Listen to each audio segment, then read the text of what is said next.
You're listening to PetLifeRadio.com.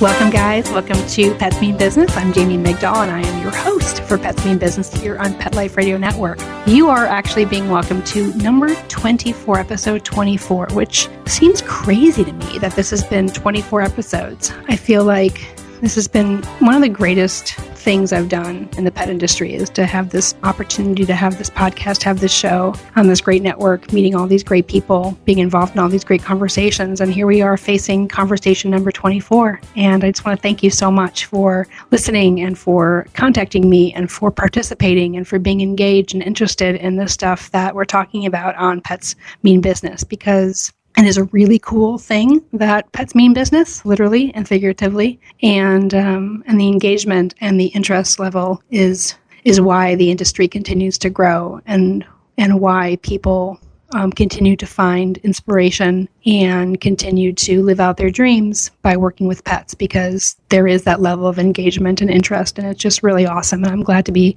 a small part of that. So thank you so much for being a part of this with me. So what is Pets Mean Business? If you've been listening, you know exactly what it is, right? We get together once a week. We talk to some really cool entrepreneur who has a really cool idea, who's either in the middle of bringing it to market, has already been in market, is maybe changing directions, maybe going through some personal changes that they need to address as it relates to their business or their livelihood. So it's just this real interesting, deep look at the people behind that $60 billion number, right? There's a lot of people that are doing a lot of great work. And so we take, about a half hour, 20 minutes talking to some of these great people. And today is no different. My guest is incredible today. He's a longtime entrepreneur who's made some really great shifts that I think will inspire you greatly. So here's the deal. So the show is really, like I said, it's about entrepreneurship in the pet space. And my lens on this is that I am an entrepreneur in the pet space. So there's the obvious tie-in. And in being an entrepreneur in the pet space, the thing that interests me, I'm interested by a lot of things. I'm interested by dogs interest me. Dog behavior, of course, the extension of that interests me greatly. Business interests me greatly. Business concepts and theories interest me greatly. Life hacks interest me greatly. And kind of the intersection of all of those things really are is the thing that I kind of geek out the most on. And then if you throw in the relationship between people and their pets into all of those other things, you get this world of pet entrepreneurship. And it's really no other industry that I know they all pale in comparison, because this is really that intersection that when you start throwing animals into stuff, like they say, I think it was W.C. Fields, don't let me work with animals and kids, right? Because as soon as you throw those into the mix, who knows what happens? And that's the same as it is in business. So it's been my experience over the last 20 plus years as an entrepreneur in the pet space. I get the most joy out of being with other entrepreneurs in this space, watching them, listening to them, learning from them. And I needed a show. We needed a show to be able to showcase that. So that's how this came about. And so if you're sitting there right now thinking, well, I want to do that. I want to be a pet entrepreneur. I think that's pretty cool. I have an idea. Well, then let's do it. Call me up, email me, contact me. I'll hook you up with some resources. And you too can be an entrepreneur in the pet space. And then you can feel all the pain, because the pain is part of it. And my guest here will tell you about that. So come along for the ride today on episode number 24 on Pets Mean Business. And today our ride is going to take us down a path with a wonderful entrepreneur named Brian Koester. He is a digital entrepreneur, and he has just recently purchased a known product, a SaaS product called Better Walker, which is a dog walking software, business management software for dog walking and pet sitting. So obviously I'm in the digital space. I love talking to entrepreneurs in the digital space. I'm really excited to hear what he has to say. I've known Brian for a long time, so this should be a pretty cool, mellow, interesting conversation, and we'll learn about Brian and what brought him to where he is today. Okay, so we will be right back. It's hard to find time for your furry family member. That's where Camp Bow Wow comes in. All-day play and overnight camp, daycare and boarding for dogs. Everything is included. Large play areas for fun and exercise. Spacious cabins, comfy cots, even live camper cams to watch from a computer or smartphone. Camp Bow Wow offers the best care and is the place to go where a dog can be a dog. For locations and more information, visit campbowwow.com. Yuppie Puppy City Kitty provides pet lovers an opportunity to earn up to 50% commission selling our premium pet products. Advocate Gina Brick says, the opportunity to share such a quality product line with other pet lovers is amazing. The support of the Yuppie Puppy City Kitty family while working the business is a true gift. Mention special code PETLIFE when you enroll today and receive 3 additional products free. Find us at www.ypckpets.com. That's ypckpets.com. Let's Talk Pets on PetLifeRadio.com.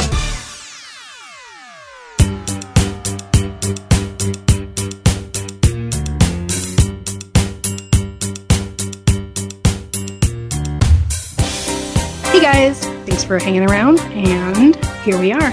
So I mentioned that we're going to be talking with a friend of mine. Did I mention he was a friend? I hope I did, because if I didn't, I want to make that abundantly clear.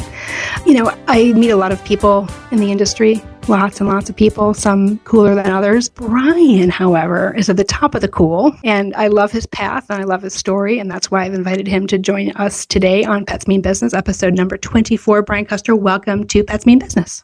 Thank you so much for having me, Jenny, and I'm blushing. Thank you for that beautiful intro. You're welcome. You should have heard the intro. Listen, when you missed it, but I actually did an even more glowing and flowery intro before you got on the line. So when you do hear this live, you'll hear that and you'll be like, oh my goodness, you'll really be blushing. So listen, I like to always start out by kind of grounding us. So for people listening, for our listeners, they understand who you are. And if they want to get on one of their electronic devices to kind of check you out while they're listening, I like to make that happen. So you are the CEO of BetterWalker.com. So I want to go ahead and give that website out real quickly. Want to go ahead and spell that? I'll let you do the honors. Sure. So I'm the CEO and owner of Better Walker. So it's BetterWalker, Better Walker. BetterWalker.com is the out-facing sales site.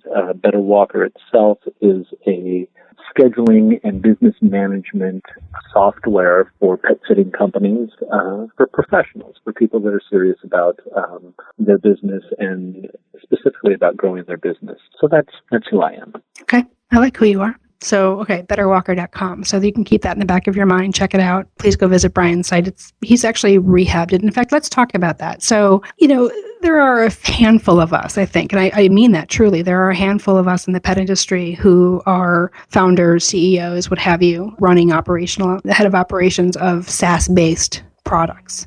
SaaS being software as a service, meaning that people buy our products to be able to help to operationalize their companies. And there are just a couple of us. I mean, what do you think? There are how many software companies in the pet space serving the B2B market? How many would you say? 20, 30? Yeah, probably under 30. But it's so funny when I hear that statement with being linked to me, it's a little funny in some ways because it's not the path that I started on, right? I started out of getting a degree in acting, so I'm a classically trained actor, and then I started a service business out of a desire to have some control over my day-to-day work life and out of a love for animals and wanting to have a good day job while I pursued acting. And what happened is over time that business grew and continued to grow, and then I got some education, business education, and became intentional about that growth and really trying to blow it out. And that's when I started using in my own company the predecessor to Better Walker, which was a software called Better Walker, like Better Walker with a Boston accent. And I started using it because when I looked at the other softwares that were on the market, I found them to be a little cumbersome, and Better Walker really had kind of insight into what it was like to do the day-to-day operational job of running a pet sitting company.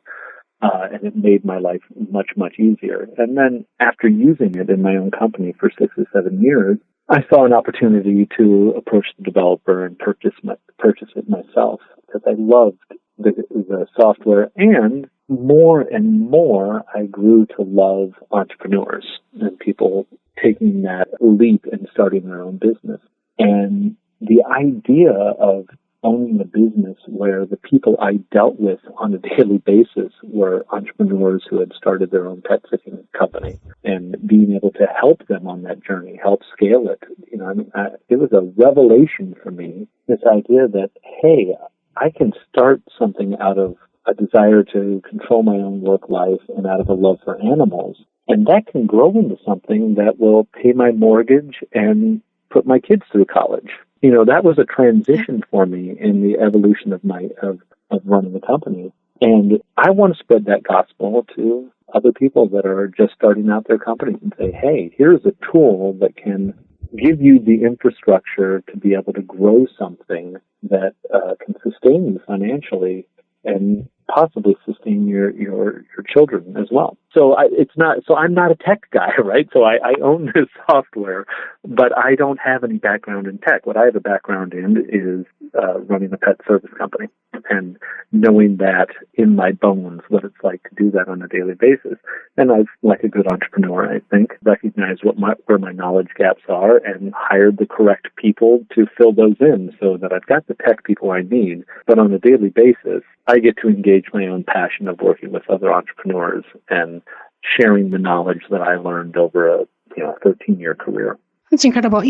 I'm making some notes here as you're talking. And, again, I've known you for a really long time. And, I've had a lot of meaningful conversations and interactions. And, you've been a customer of mine. And I've got lots of friends and family that have been clients of yours. And there's just been a whole bunch of places that we've, had a meeting point. An intersection point, if you will. It's funny to hear you talking like this in this kind of venue and hear the things that are really coming out for me as a listener and as someone who respects and admires you. And I feel like you talked about being a classically trained actor, and then that led you to wanting to have some freedom. So you started a pet business, and then that led you to recognizing the opportunity in the pet industry, having this insight and experience with this particular product and seeing the opportunity there to acquire that product. So, the path that I see is really paved with a couple of things. And tell me if this resonates with you or if you think I'm pulling this out of my ass. So here's what I think. I think there's this mixture of you, this combination of opportunistic, kind of being a very opportunistic, some intention, a lot of intention as well, like intentionality, if that's a word. I mean, and then inspiration. So I feel like somehow you have found this place, this sweet spot where you're able to be incredibly opportunistic, which is exactly what an entrepreneur is, by the way. At the end of the day, if you're not an entrepreneur, if they're not opportunistic, then they're not an entrepreneur. Having that intention, I love that you used it and you took that intention and you grew a company, and then you took that intention, you bought a company. And then, of course, the desire to inspire, teach, bring value to others. I mean, you really have the triad, if you will, of what it takes to be successful, and also not just be successful from a financial or from a class perspective, but really from from kind of a life goal perspective. I mean,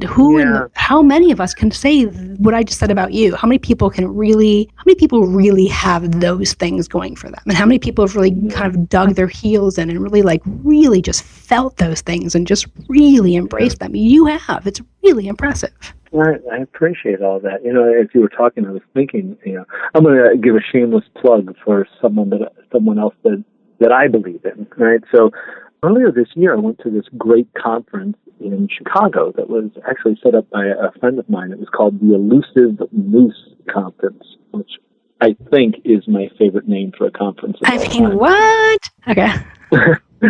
But basically, it was a conference for entrepreneurs or people that owned their own businesses, had grown successful businesses, and then were struggling to find the joy and the work-life balance in that journey, right? That, hey, I've created this company that I set out to create. I've done it, and I'm not as happy as I would like to be, or as fulfilled as I would like to be, or there are things that I see other people doing in their business that I look at and I go, I need to be doing that, and yet somehow I keep not doing it, right? Like those things that we all fall into. And so it was a conference built around that. So, and I just heard some wonderful things, and this theme over 3 days kept emerging out of all of the speakers that presented, and they were very authoritative deep thinking, impressive people that had done some really wonderful things at this conference. But they all came down to that the life lesson that had come through to them had been one of pare it down. Get rid of the stuff that's not your passion, that doesn't drive you, that's not important to you. Really, I mean, it's almost like the vision stuff, right? Like of really getting clarity on who you are and what's important to you, and then drawing a line in the sand and saying, this is who I really am, and I'm not interested in this business, right? So there were people that were doing pivots in their business that had been doing one thing and for a long time and growing it and being successful, but it increasingly was not aligned with who they are or where they wanted to be, right? And how do you leave that thing that's reliable, right? How do you make that pivot to be, a Shakespeare thing, to thine own self be true, right? To get deeper into that. And so that really has a lot to do with why I made a change and moved into Better Walker. There was this thing of, I want more time with my family. I want to be dealing with entrepreneurs rather than employees and clients, right?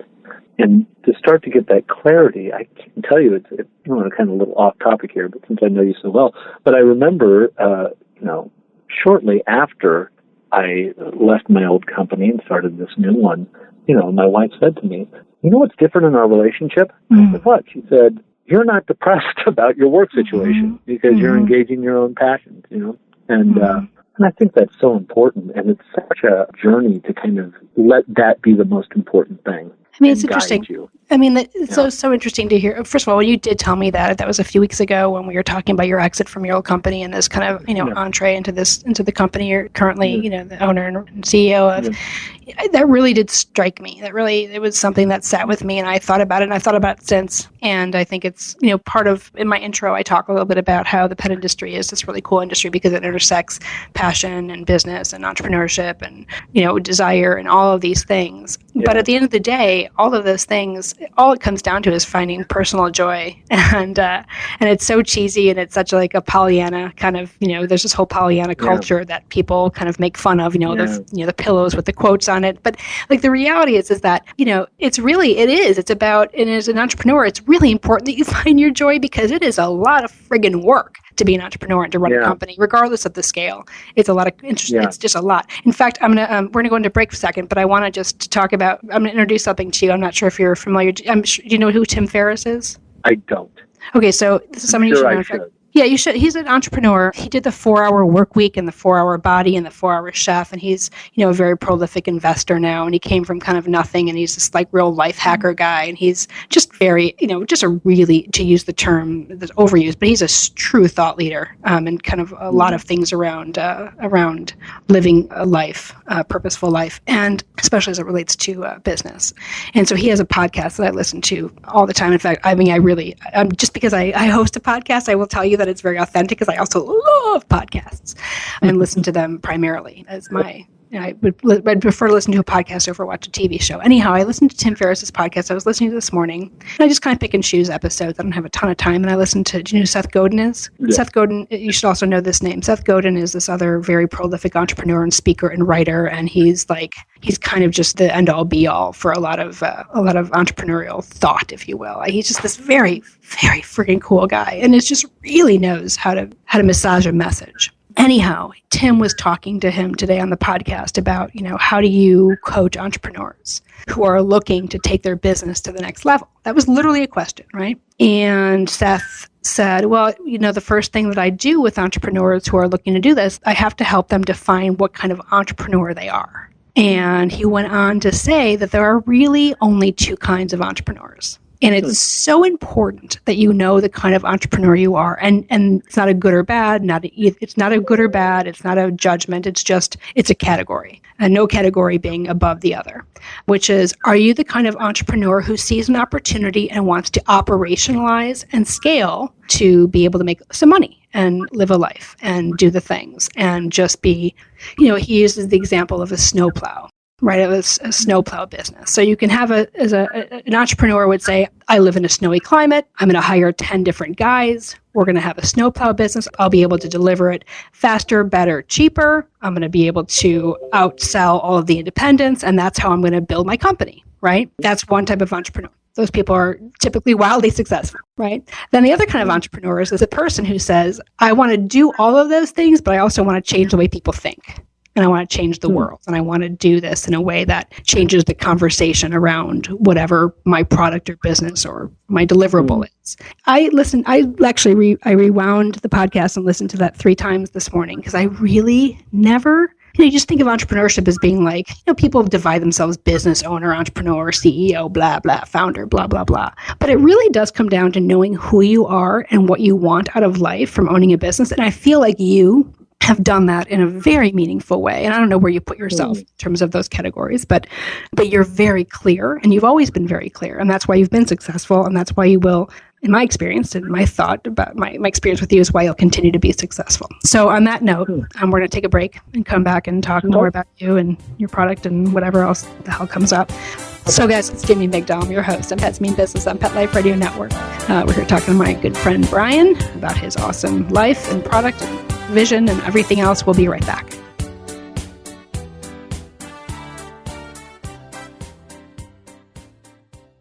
They wake me up every morning. Their tails are always wagging. They're just running constantly and chasing, shadows and sticks. Their coats are much better. They're very happy dogs. If you want the dog to be healthy, you got to feed it something healthy. DINOVITE.com. I have 3 dogs, golden retrievers, and I make their own food, ground beef, white rice, eggs, including the shells, and the Dynovite supplement, and then the Lico Chops. It takes a few minutes every week. Before the Dynovite, they were overweight. They slept all the time, so now they jump all over me when I'm putting it in their bowls. They're crazy about this food, and their vet said that it's so much healthier for them. Go check out Rescue Dogs. They're just waiting to be loved. Get them started on this Dynovite diet, the health food for animals, and you'll see amazing results. 859-428-1000.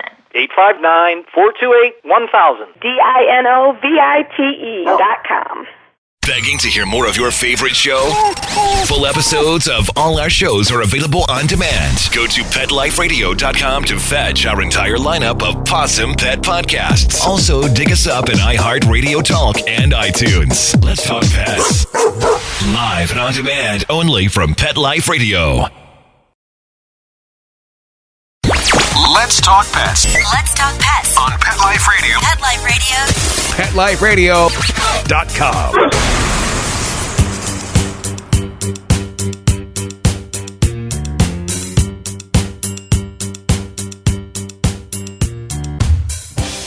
All right, hey guys, we're back. I'm Jamie Migdal. I'm your host on Pets Mean Business on Pet Life Radio Network. And we're here with my friend Brian Koester, CEO and owner. We have to be careful with that. I want to talk about that actually, of BetterWalker.com. So you have had 2 experiences in life as an entrepreneur. One is starting a company. One is buying a company. How different are those experiences? And can you talk a little bit about your greatest lessons from both of those experiences, from starting and buying?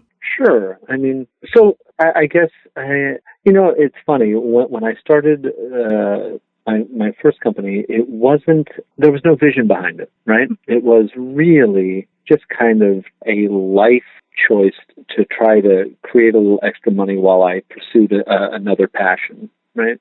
And so because of that, everything that happened was kind of out of happenstance and organic in the beginning. There's a definite demarcation for me about when things changed. And what happened was I became involved in my local chamber of commerce, and then I became, chairman of the board of directors. But in that relationship, an opportunity to go and get some business education came my way. And it hit right at the right time, where, at that point we had 15 or 20 employees. And there was a little bit of anxiety that had creeped in about, hey, I'm responsible for 15 or 20 people's livelihood, and there's nobody at my company who has a business background. That caused a little anxiety.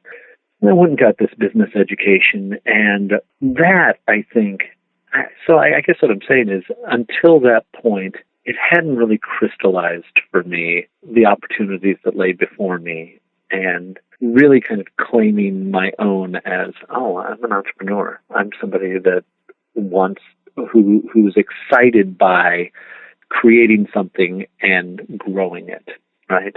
the growth is what's exciting to me and is driving me in my current venture more than the nuts and bolts of the daily operational stuff, right? It's the vision, it's the mission, it's the expansive opportunities that are out there and taking advantage of those.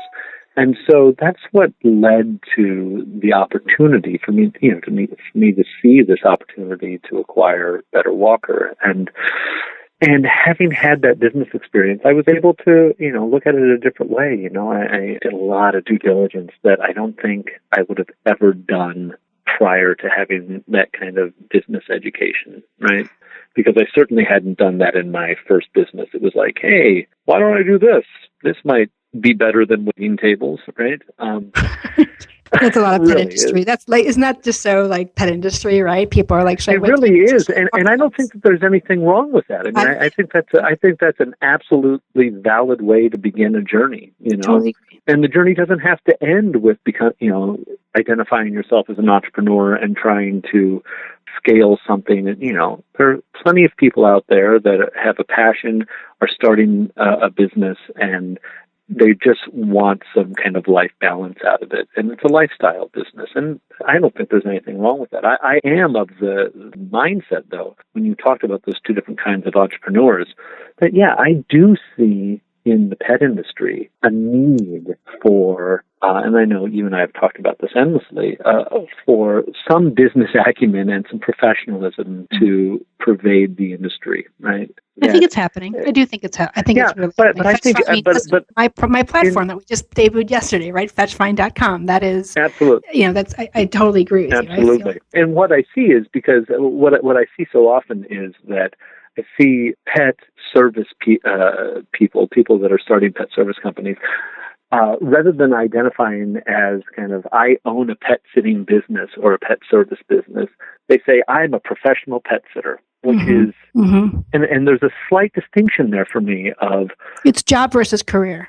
Yeah, or it's not recognizing that they have created something of value that they own. And the reason I think that's so important is because if life circumstances change, if someone goes in the hospital or something, and they want to be able to recoup value for all of the hard work they've put in, they're not in a position to do that if they don't understand what makes the business profitable and valuable in the first place, right? And I guess that's the insight that I got when I got some business education, was like, oh, I own this business that has this value, but I don't understand the mechanisms that make it more valuable. So I can't intentionally try to grow my business in a way that makes it more valuable, and therefore, for me, on the back end, if I want to send my kids to college or whatever it is that my life holds for me, I'm not sure that I'm not sure that I'm working in a way that's going to allow that to happen in the future. And I guess that's what I come down to, is that whatever business I'm working or growing, I'm growing it in service of my community and, my personal life and my family life. Those two things have to intersect in some way. Something that comes up for me when I'm hearing you say this, and maybe part of my original thought or question was, are you, in all of the things that I think you hold important as it relates to your life and as it relates to your career and as it relates to being, the person running a company, when you bought Better Walker, was there any identity crisis that you went through because it wasn't something that you quote unquote created? Was that a problem for you, or were you so focused on all of these other components of the opportunity and of the ability to scale and create, residual revenue? Was that, how did that? So it's interesting that you say, so there was a time when I stopped actively pursuing stage work as an actor, right? Mm-hmm. And I had a serious identity crisis at that time, right? Like, who am I if I'm not? I found, strangely enough, in purchasing Better Walker and moving down that it was the opposite of an identity crisis. It was me moving closer to my center, right? Mm-hmm. It was me acknowledging what was important to me, what I really enjoyed in my work life, and creating an opportunity to do more of what I enjoyed, as opposed to, at some point in my previous business, I had gotten to a point where my day-to-day work life was not in line with what I actually enjoyed doing, right? It wasn't, what I enjoy is this idea of growth and inspiring growth. And I wasn't able to do that in the same way.